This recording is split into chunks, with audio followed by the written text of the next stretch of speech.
A partir de este momento y por una hora, Radio Cultura presenta Confines del Conocimiento. Un programa creado, dirigido y conducido por el doctor Antonio Las Heras. Aquí estamos otro miércoles más, 20 horas, Radio Cultura, Confines del Conocimiento. A raíz del programa que hicimos el miércoles pasado, recibí muchas consultas, muchas preguntas, así que vamos a hablar hoy desde la parapsicología, desde el legado que nos dejó Carl Gustav Jung, de quien este año se cumplen 150 años de su nacimiento, de estos temas que hablábamos la semana pasada con nuestro entrevistado, el doctor Alejandro Parra, parapsicólogo también, donde hablamos de mediumnidad, de si los espíritus de los desencarnados se comunican con nosotros, si se pueden manifestar. Les agradezco las consultas que han llegado, las preguntas. Entonces dije, voy a dedicar este programa a transmitirles los conocimientos que yo he podido obtener de estos temas en mis investigaciones, en mis estudios, y también lo que mi pensamiento racional reflexivo me lleva a decir. Y, como decimos siempre en metodología de investigación científica, analizar las variables intervinientes. Voy a comenzar con el tema de la parapsicología. La parapsicología aparece como disciplina científica, como ciencia humanística, ya sólida, a partir de 1930, cuando el matrimonio Rhine, ambos doctores en biología, en la Universidad Norteamericana de Duke, fundan el primer laboratorio y la primera cátedra universitaria de parapsicología. El doctor Rhine lo que pretende es estudiar eso que había comenzado a investigarse a fines del siglo XIX, 1880 y tantos, cuando en Londres se funda una entidad que todavía existe, a la cual yo he pertenecido, he publicado en su revista, que es The Society for Psychical Research. En castellano sería la Sociedad de Investigaciones Psíquicas, pero entendiendo lo de psychic como lo que tiene que ver no con el psiquismo, no con lo psicológico, sino con lo que hoy entendemos por parapsicológico. En aquellos tiempos se llamaba metapsíquica. El prefijo griego meta significa más allá, y hablar de más allá de lo psíquico no es lo adecuado. El doctor Max Dressois, también a fines del siglo XIX, acuña el término parapsicología, prefijo griego para, al lado, lo que está al lado de lo psicológico. Ahí vamos mejor, o vamos bien directamente. Pero el término parapsicología se utiliza entonces recién a partir de 1930. ¿Qué significa esto? Significa que lo parapsicológico es descubierto sacar el cobertor. Hay esto. Recién en el siglo XX. No. Los fenómenos que hoy llamamos parapsicológicos, la humanidad los ha conocido desde siempre. Tanto es así que hasta hay un trabajo de Sigmund Freud, creador de la psicología de lo inconsciente, del psicoanálisis, un trabajo que se llama Psicoanálisis y Telepatía, donde él dice, y estoy hablando de 1910, 1912, donde Sigmund Freud dice que él piensa que la transmisión del pensamiento a distancia ha de haber sido la forma de comunicación que utilizamos los humanos en el tiempo anterior a que apareciera lo que la antropología hoy llama el hombre moderno. Porque Freud se plantea cómo hacía para comunicarse la gente que vivía en la cueva, en la caverna, las mujeres, los niños, los que ya no podían salir de cacería, que había que cuidar el fuego en la cueva, que no vinieran animales. Bueno, esa gente se quedaba en la cueva, en la caverna. Y los hombres jóvenes salían de cacería. Sí, pero salir de cacería no era salgo con el fusil al hombro a las 9 de la mañana y vuelvo a las 6 de la tarde. El grupo salía, había que esperar a que se diera la cacería, a que no hubiera dificultades, y quizás pasaban días antes que regresaran. Entonces Freud se hace la pregunta de ¿cómo se comunicaban? ¿Cómo se enteraban si habían sido destruidos por otro grupo, o si algunos animales los habían devorado, o estaba todo bien, estaban de cacería y volvían en unos días?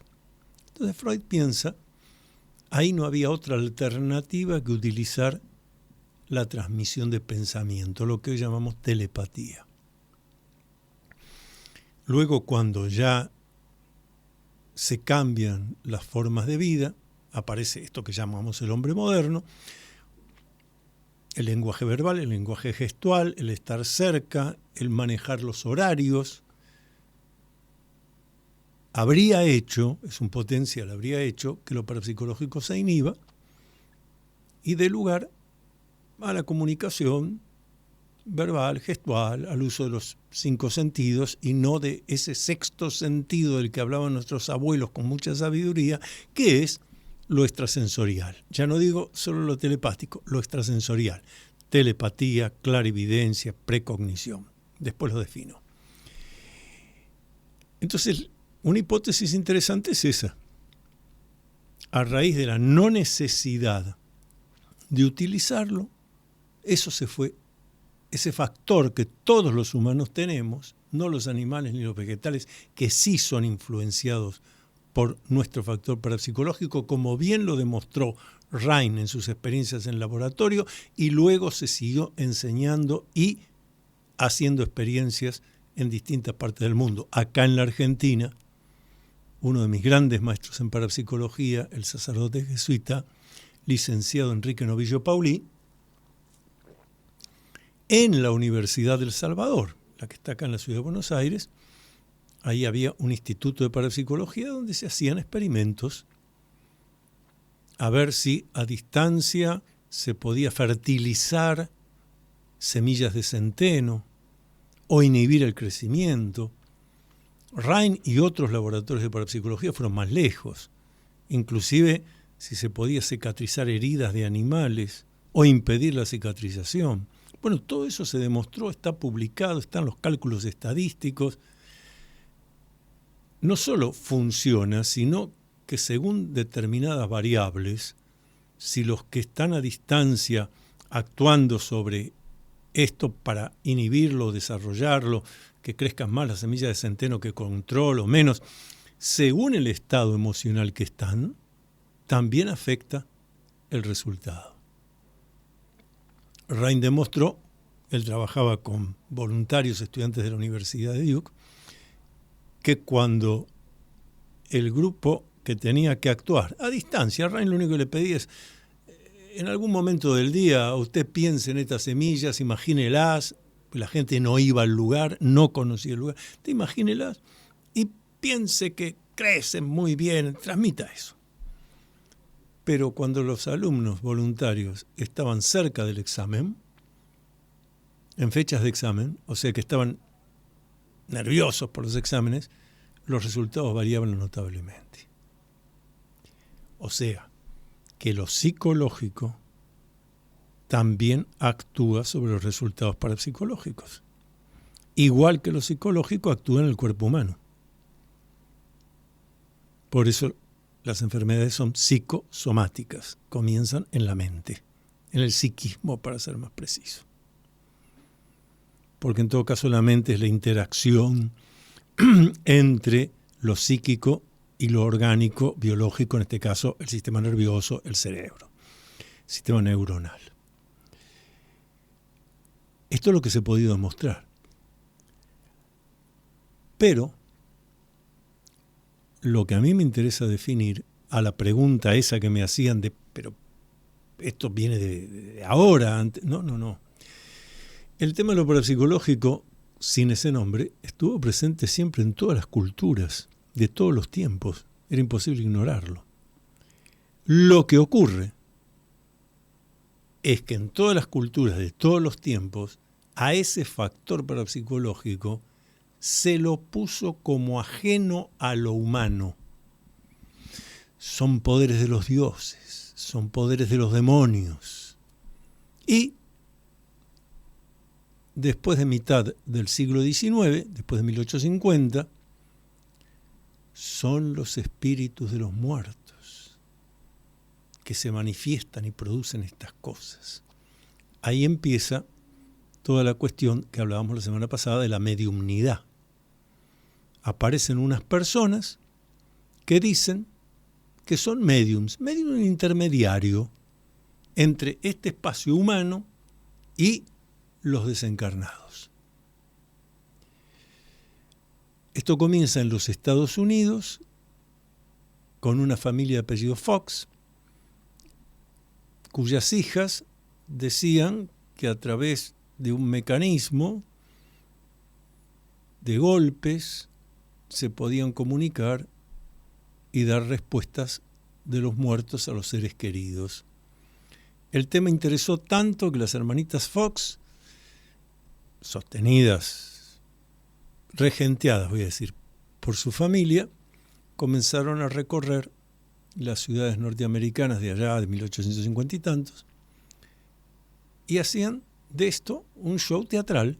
Y la gente iba, levantaba la mano y yo tengo un abuelo muerto, ¿cómo está? Bueno, le vamos a preguntar, un golpe era sí, 2 golpes era no, o a la inversa.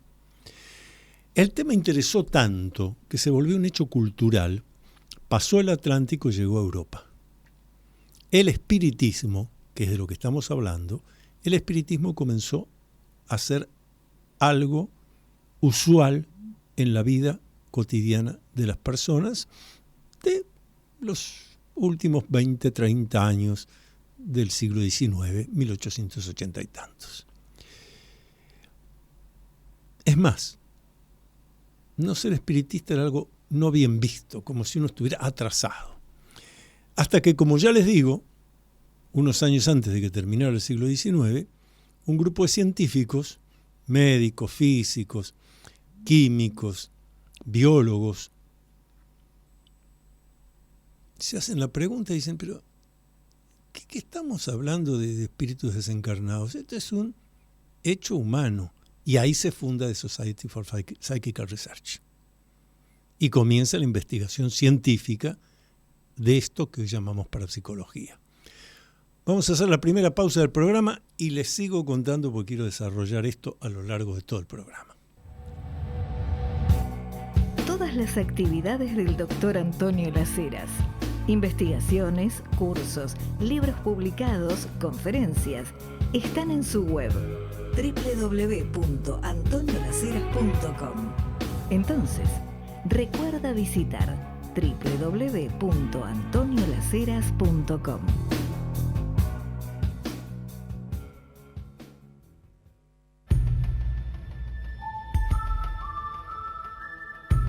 Usted está acompañando al Dr. Antonio Las Heras en su programa Confines del Conocimiento por Radio Cultura. Preguntas, comentarios que nos quieran hacer llegar a la radio, estamos transmitiendo en vivo, en directo, al WhatsApp de la producción de este programa Confines del Conocimiento, 11 59 27 60 39. Les repito, 11 59 27 60 39. Antes de la pausa habíamos llegado entonces a este tema que es últimas décadas del siglo XIX, auge del espiritismo. El espiritismo llega al Río de la Plata también, llega a la ciudad de Buenos Aires, muchas personas del campo de la cultura, de la política, adhieren al espiritismo. Entendido como eso que les acabo de definir, aparece una persona que dice, sin haber hecho ningún entrenamiento, dice que puede comunicarse con los desencarnados. Y ese se lo llama medium, el intermediario. Empiezan a hacerse esas reuniones donde la gente unía las palmas de sus manos entre varios. Empieza a usarse el tablero Ouija, en su versión más popular, el vaso parlante, o sea, poner todas las letras del abecedario, un vaso boca abajo en una superficie deslizante, 3 personas que ponían el dedo índice de su mano, hacía alguien la pregunta y el vaso se iba moviendo para un lado para el otro y en base a eso iba generando una palabra, una respuesta. Y se atribuía eso a que el desencarnado estaba respondiendo. Y más de una vez, en el que no se ponía a reflexionar sobre si no había otra opción, la persona decía, claro, es el espíritu, porque yo le he preguntado a esta gente que está usando el tablero Ouija, el vaso parlante o la técnica de los golpes, y me han respondido algo que ellos no conocen. Yo pregunté en qué lugar le gustaba ir seguido a mi tío abuelo desencarnado hace 40 años. Y esta gente me ha contestado la verdad, es verdad. Lo que dijeron es cierto, pero ellos no lo conocían. Lo conocía yo, los otros familiares míos y mi abuelo. Así que tiene que haber sido el espíritu del abuelo. No. En ciencia, pero no en ciencia solamente, sirve en la vida también. Hay una metodología muy conveniente para tener en cuenta. Lo que se puede explicar por menos, no busque explicarlo por más. Nuestros padres y abuelos hubieran dicho, no lo hagan más difícil si tiene explicación. Y en este caso, la explicación es muy simple. La persona que hace la pregunta al medium o al grupo de mediums tiene un interés especial, que es que le respondan. Él les está transmitiendo por vía telepática a los supuestos mediums la respuesta. Porque la clave, como siempre digo, sería que el medium, o sea, el espíritu a través del medium, responda algo que todos los que están allí no conocen, que el único que lo conocería o lo manejaría bien es el desencarnado. Y esa es la razón, como lo dije la semana pasada y vuelvo a ser más preciso porque ustedes me lo pidieron, que yo les dije hace años, después de que me tocó presidir el primer Congreso Argentino de Parapsicología, 4 al 6 de septiembre de 1981, por eso cuando algunos me preguntan ¿por qué el 4 de septiembre es el Día del Parapsicólogo Argentino? Bueno, eso quedó como un dato de un hecho fundacional que fue cuando el 4 de septiembre de 1981 inauguramos el primer Congreso Argentino de Parapsicología. Después vinieron otros congresos que también hicimos. A raíz de eso, varias personas practicantes de la mediumnidad, del espiritismo, me invitaron a participar en sus sesiones. Me decían, bueno, doctor Las Heras, venga usted y usted se va a convencer, va a ver las cosas. Lo primero que noté, y que es lo que sigue ocurriendo, es que el supuesto espíritu desencarnado que se manifiesta a través del medium, por lo usual, por no decir siempre, lo que dice son cuestiones de moral, de buenas costumbres, hay que cuidarse, hay que ser buenos, hay que ser fraternos, no se peleen, terminemos con las guerras. Y al menos a esos grupos donde yo fui invitado, se decía que el espíritu baja, como que está en el más allá y baja. baja y se incorpora en el medio. Entonces me decían que los dos espíritus que bajaban muy seguido era el de Albert Einstein y el de Carlitos Gardel. Y yo escuchaba esto. Einstein, que hablaba en castellano, obviamente, lo cual hasta ahí no tengo objeción, porque si fuera un espíritu se manifiesta en la persona que habla ese idioma. El que la persona está hablando, el que habla castellano, castellano, el que habla alemán, alemán, y francés, francés. El idioma que sea, que cada uno use habitualmente. Pero ya les digo, lo que me llamó la atención es esto. Que Einstein no hablaba de, miren, avisen que hay que dejar de hacer ese experimento, está mal hecho, hagan esto otro, díganle que yo les digo. No, hay que ser bueno, hay que portarse bien. Y el espíritu de Carlos Gardel, que también hacía lo propio.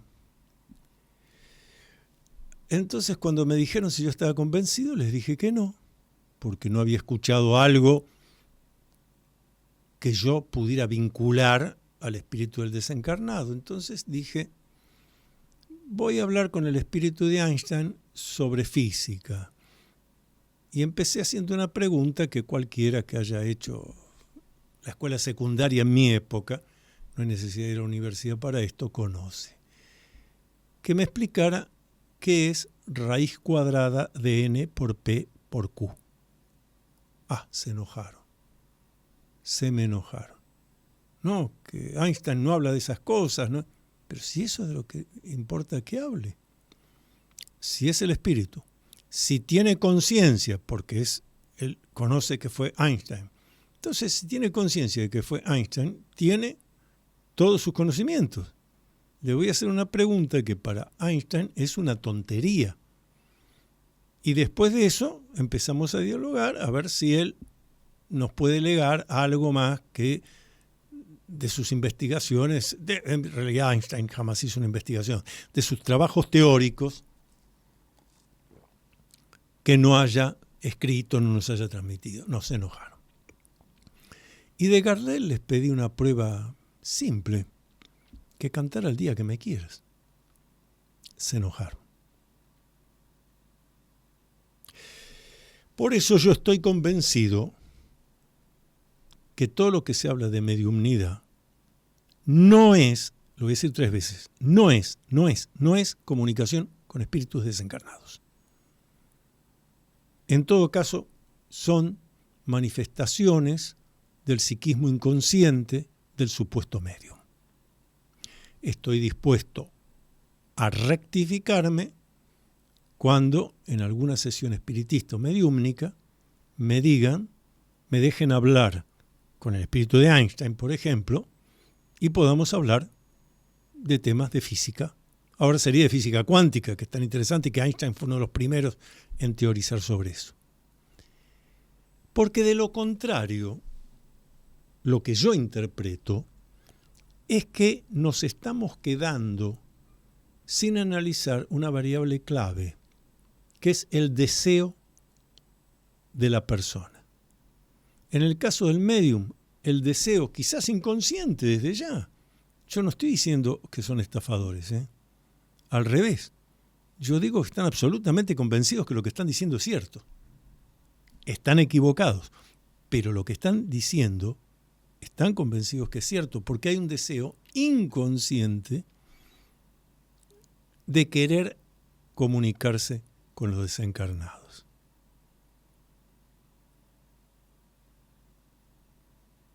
Pero no lo están haciendo.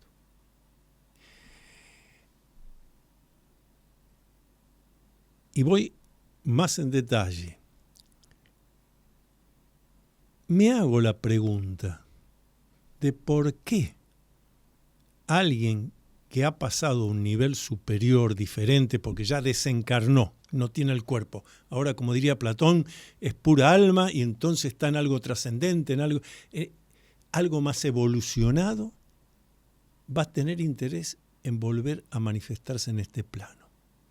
No sé cuántos de ustedes han vuelto a la escuela primaria y se han sentado en el asiento a ver si estudió algo? Supongo que ninguno. Habremos ido alguna vez a un acto que, bueno, usted que hace 60 años terminó la primaria acá o allá, venga, vamos a hacer el acto de fin de año, compañero. No, a eso sí. Pero no regreso a lo que ya hice, a lo que ya atravesé, a lo que ya pasé. Ahora, que el humano tenga un deseo, que nosotros en este plano tengamos un deseo de que a ver si el otro se manifiesta y me dice algo, es otra cosa. Que es lo mismo que planteo cuando me ha tocado investigar a las personas que se dicen contactadas. Esto es del campo de la ovnilogía. Personas que dicen que están en contacto con seres de otros mundos que les transmiten información, etc. Pero resulta que estamos en lo mismo. Seres de otros mundos que vienen en sus vehículos extraterrestres dirigidos al planeta Tierra se comunican con humanos no para transmitirnos alguna información, no. También para cuestiones de ética, de buenas costumbres. Y esto me ha pasado con unos cuantos que he investigado y que han tenido la gentileza de dialogar conmigo sobre esto. Jamás aportar algo nuevo, que sería la manera de demostrar categóricamente estoy en comunicación con, en este caso, un extraterrestre. Porque me dijo, no hagan más eso, o sigan haciendo, ¿por qué no probaron con esto? La pucha! No, hay que ser buenitos. Lo que hay que hacer es no confundir el deseo de uno con lo real que estamos investigando. Vamos a hacer la segunda pausa del programa y seguimos porque tengo bastante para reflexionar sobre esto. Acuérdense, nos pueden mandar mensajes de WhatsApp, el WhatsApp de la producción, que es 11 59 27 60 39. 11 59 27 60 39. ¿Ya leíste el nuevo libro del doctor Antonio Laceras? Se titula Atrévete a vivir en plenitud. El libro Atrévete a vivir en plenitud. Puedes pedirlo por Mercado Libre o en locales de librería Cúspide.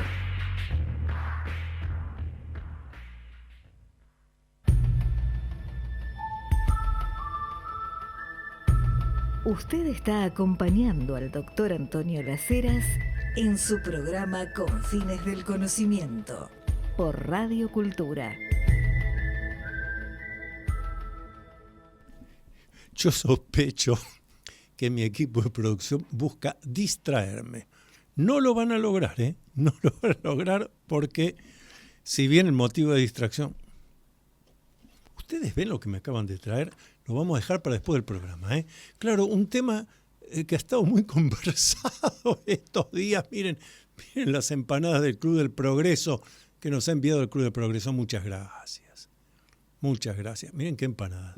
Vean el tamaño y el aroma que tienen. Bueno, ustedes deben pensar que son carísimas. No son carísimas. El Club del Progreso, ahí en Sarmiento 1334. Dije bien, siempre miro porque Sarmiento 1334.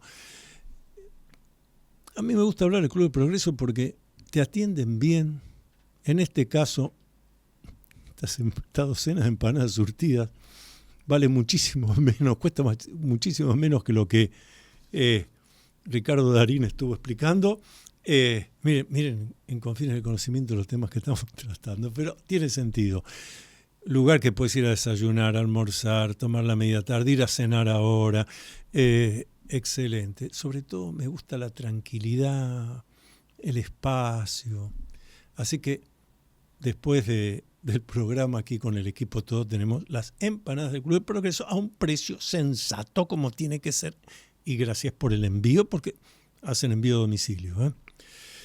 Sigo con lo que estábamos hablando. Hago una pequeña pausa porque las empanadas están más que atractivas. Pero como soy una persona responsable, Voy a seguir con el programa. Gracias, llévensela. Vamos a dejar los libros. Algunos libros de mi autoría que ustedes me preguntaban. Por ejemplo, ya que hablábamos de los ovnis. OVNIs, los documentos secretos de los astronautas. Una edición reciente de Grupo Argentinidad. Lo consiguen en librerías Cúspide, lo compran por Mercado Libre.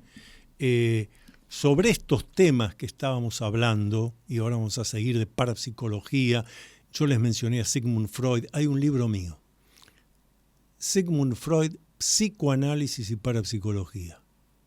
También lo consiguen por Mercado Libre o en librerías Cúspide, están todos mis libros. Y el más reciente, Masonería en la Argentina, Enigma, Secreto y Política. Hablando de actividades, no me quiero olvidar, así ya lo van agendando, jueves de la semana que viene, jueves 5 de junio, ya entramos en junio, 18 horas, en el Museo Bartolomé Mitre, que está en la calle San Martín, casi esquina Avenida Corrientes.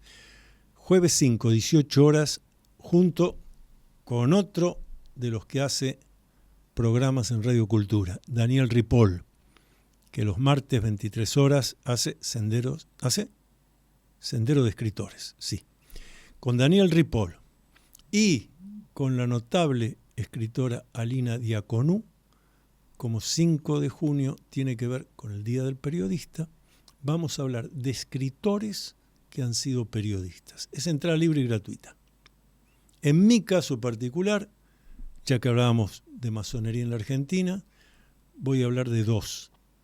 Voy a hablar de José Hernández, maestro masón destacado, escritor y periodista. Y también voy a hablar de uno de mis grandes maestros en la literatura, en la poesía y también en la parapsicología, que fue Juan Jacobo Bajarlía, escritor, dramaturgo, poeta y también periodista. Están todos invitados.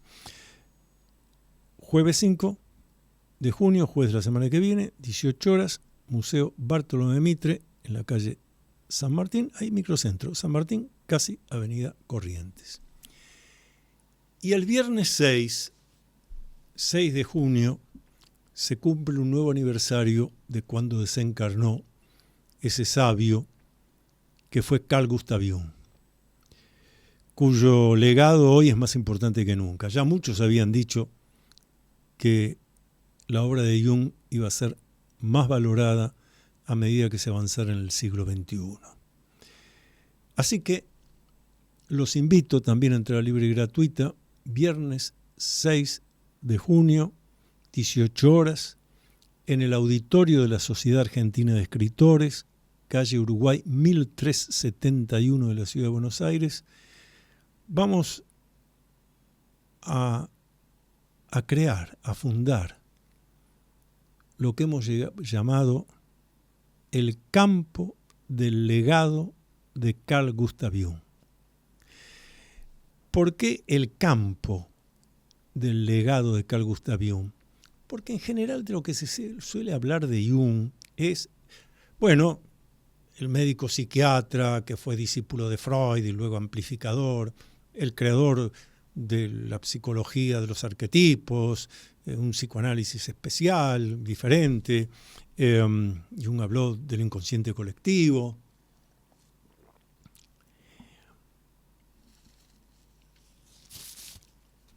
Muchos nos dicen, bueno, la diferencia que hay entre Freud y Jung es que Jung no atendía a sus pacientes en un diván, sino cara a cara. Y yo ahí ya nomás les digo, dijiste paciente. O sea, no conocés lo que dijo Jung al respecto. En una clase magistral que daba Jung a médicos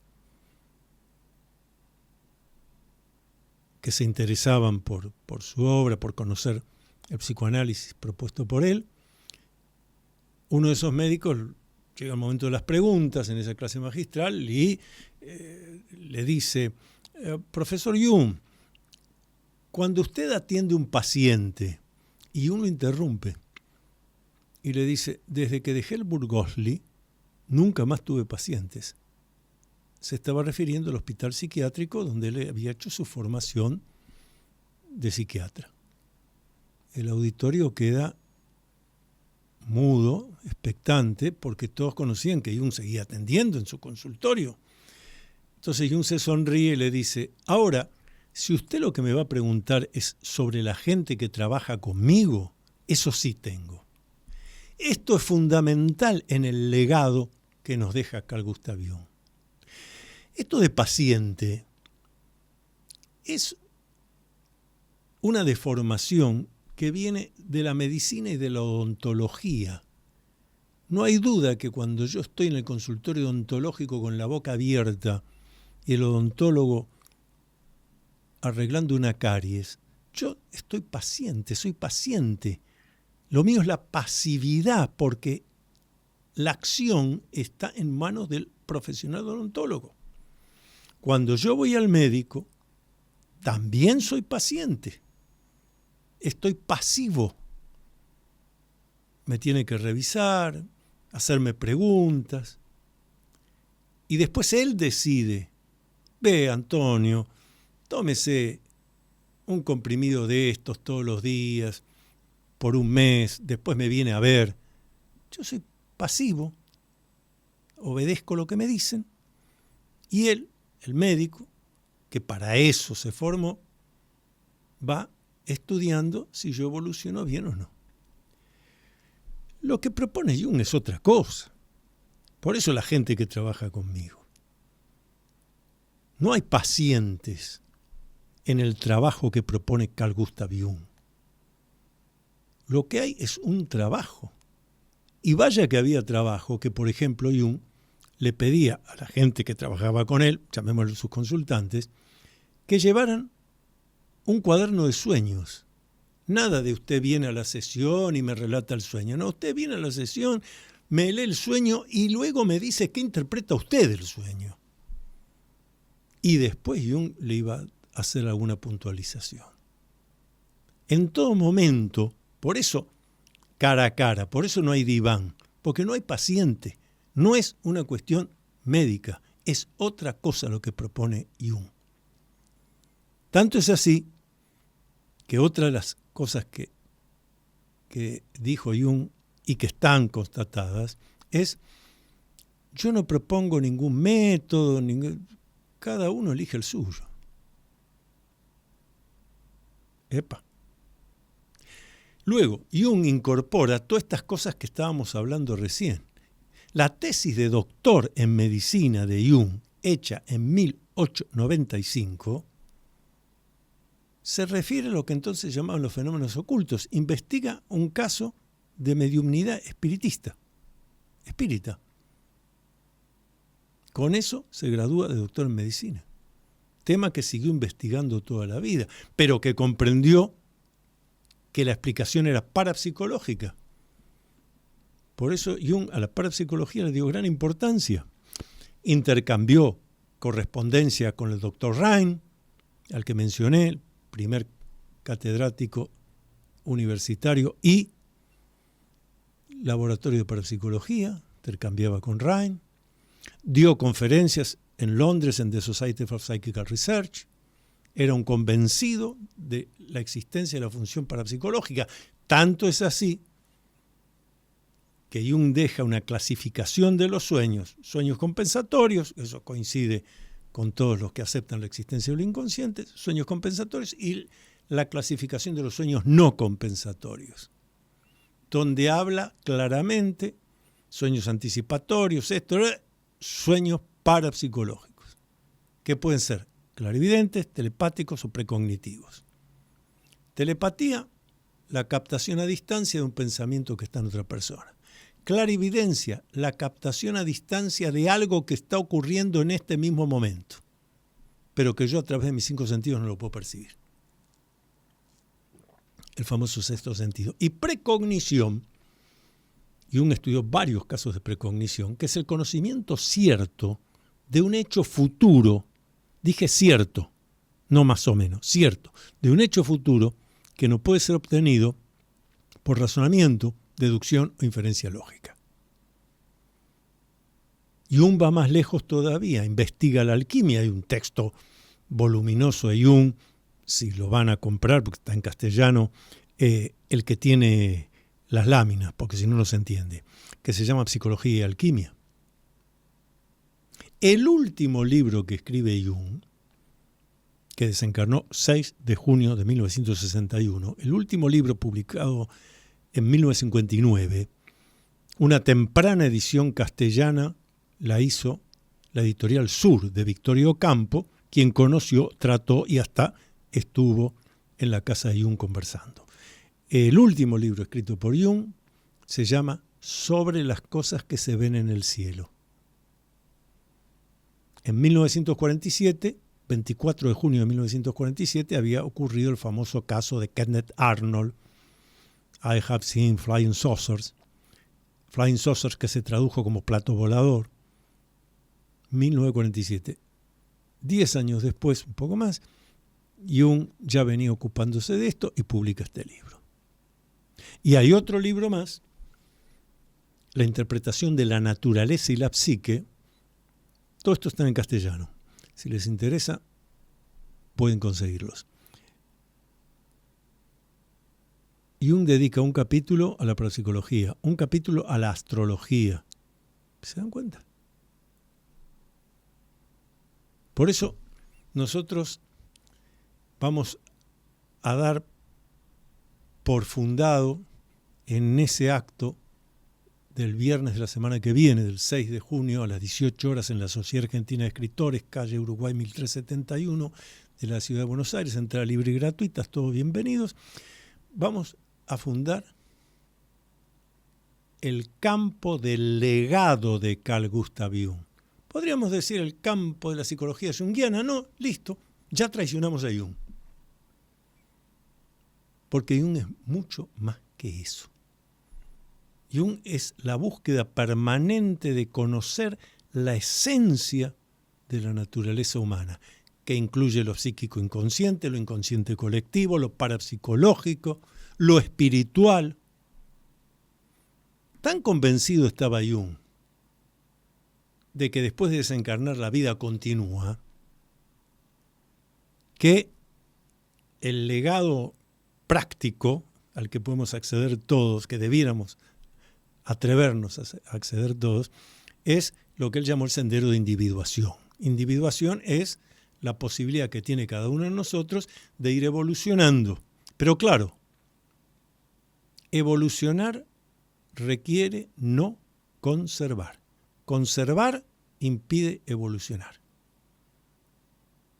Esto, dicho en 4 palabras, parece muy simple, pero no lo es, porque más de una vez la persona, sí, yo desearía, quisiera ir a un nuevo horizonte, pero ¿qué dirá tal? O cambio evolución es cambio. Este es el principio de individuación. En una de esas clases que están desgrabadas y escritas, alguien le dice a Jung, bueno, pero quiere decir que uno continúa individuando hasta el último de sus días. Y Jung responde, y después también. La claridad de que esto es Platón puro, el filósofo Platón. Desencarnamos y seguimos evolucionando. Última pausa del programa. Seguramente escuchaste hablar mucho sobre masonería, pero ¿qué conoces realmente de los enigmas y misterios de la masonería? Descubrí todo sobre masonería leyendo el libro del doctor Antonio Las Heras titulado Masonería en la Argentina, Enigma, Secreto y Política. Masonería en la Argentina, Enigma, Secreto y Política está disponible en librerías Cúspide y por Mercado Libre.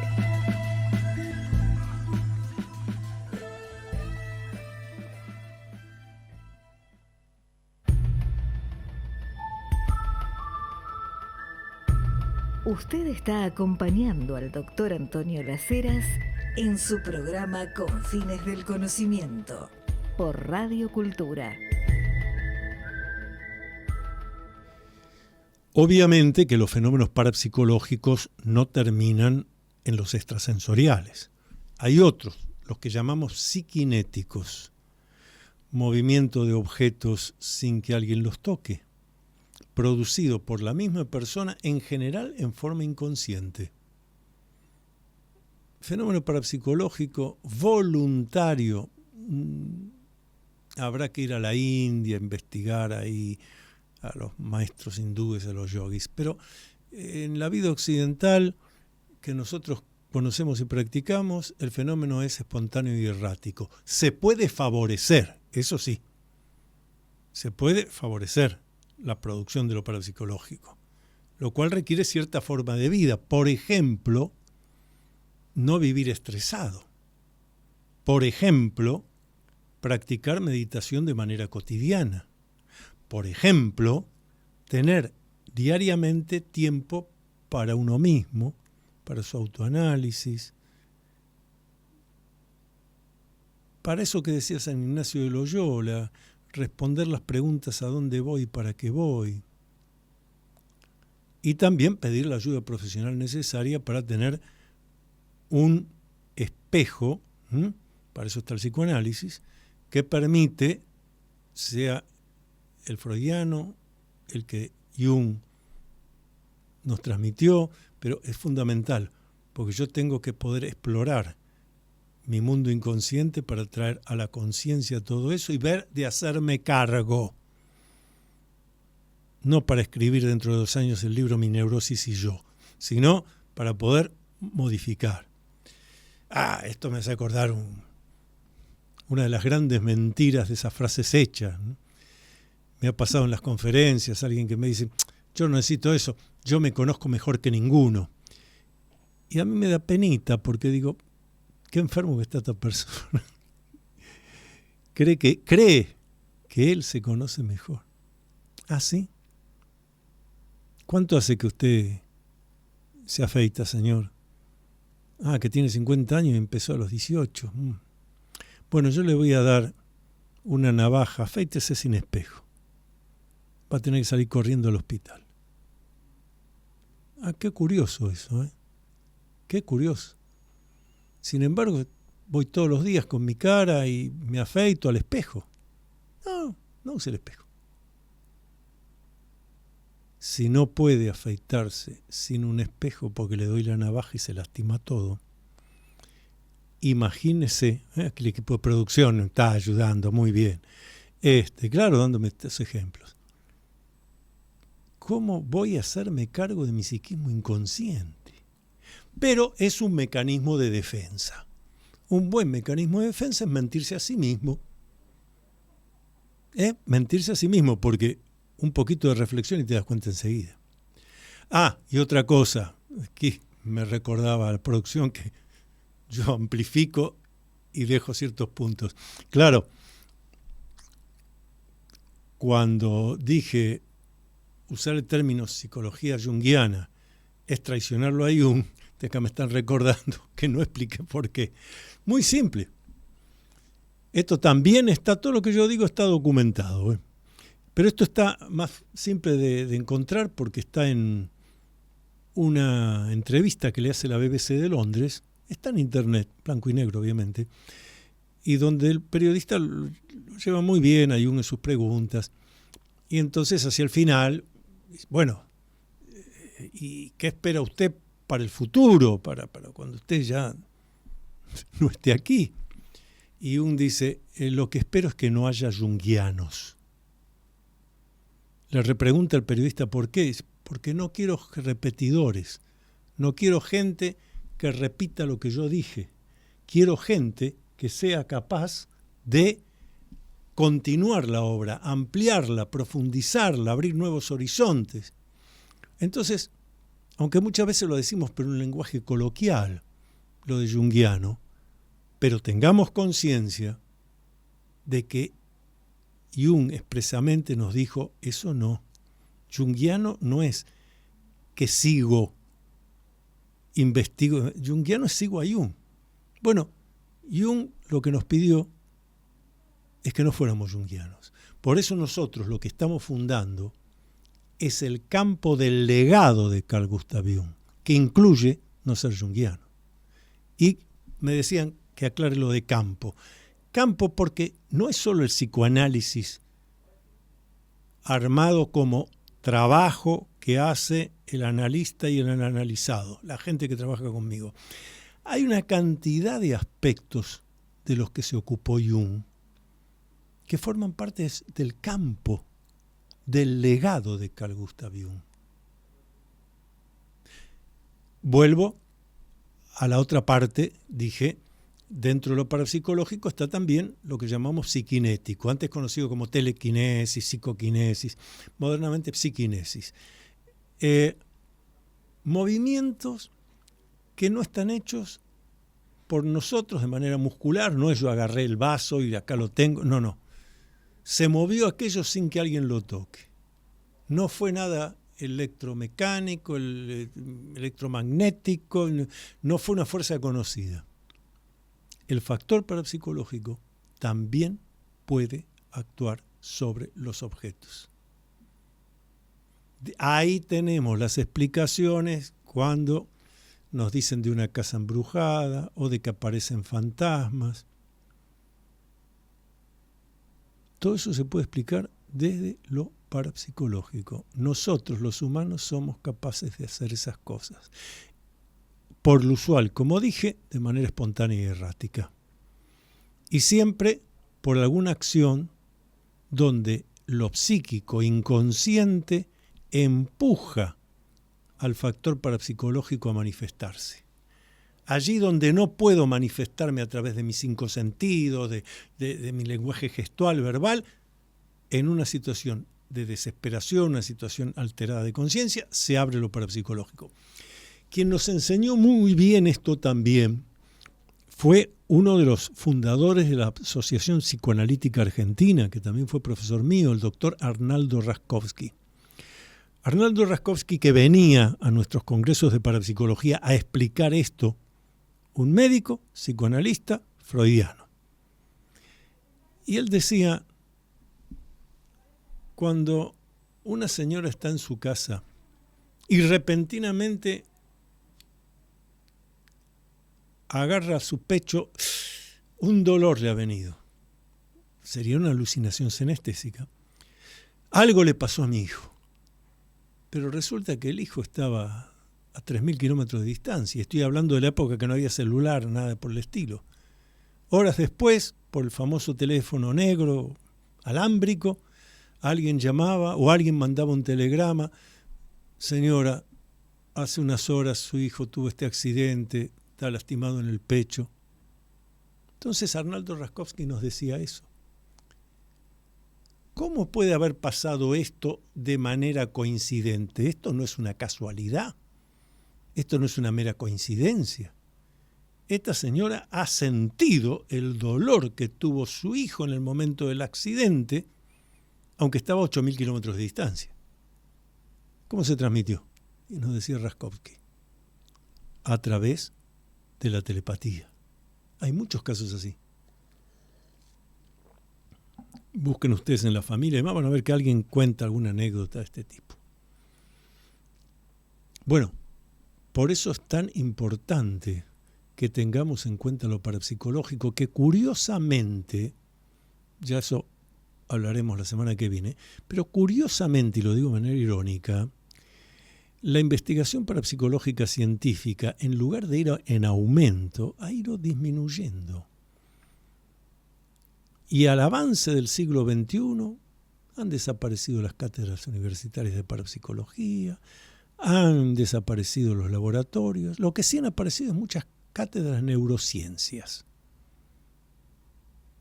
No sé si me doy a entender. Es mucho más fácil y conveniente, sobre todo para el mundo de los negocios, buscar hacernos creer que los humanos somos nada más que reacciones físico-químicas. De eso vamos a profundizar la semana entrante.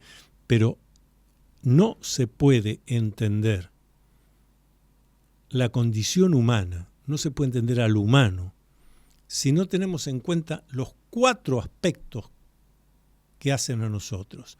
Lo físico, que es lo que está a la vista, lo psíquico, incluyendo lo inconsciente, a lo cual hay que trabajar, develar de la manera adecuada, porque si no, esos elementos inconscientes terminan adueñándose de nosotros. El factor parapsicológico, ahí tenemos los 3 elementos integrativos, pero hay un 4 que también nos condiciona, que es lo psicosocial, la cultura, la familia en el momento de nacer, la sociedad en que nacemos, todo eso es lo que tenemos. Y nosotros tenemos que atrevernos, por eso mi libro se llama Atrévete a vivir en plenitud, atrevernos a desvelar todo eso. Así voy encontrándome cada vez un poquito más. Hago eso que Jung llamó el sendero de individuación. Vamos a seguir la semana entrante, por supuesto. A Leonardo Giusti, aquí nuestro jefe de operadores, con todo su equipo, que incluso recién nos estaba mostrando ahí unos elementos de trabajo muy bien, siempre atento. Acá la producción de Viviana del Río, también atenta, muy abrigada hoy, parece que siente frío. Nosotros volvemos miércoles que viene, 20 horas por Radio Cultura. Luminoso abrazo a todos y cada uno. Hasta aquí, usted acompañó al doctor Antonio Las Heras en su programa Confines del Conocimiento. Regresamos el próximo miércoles a las 20 horas por Radio Cultura.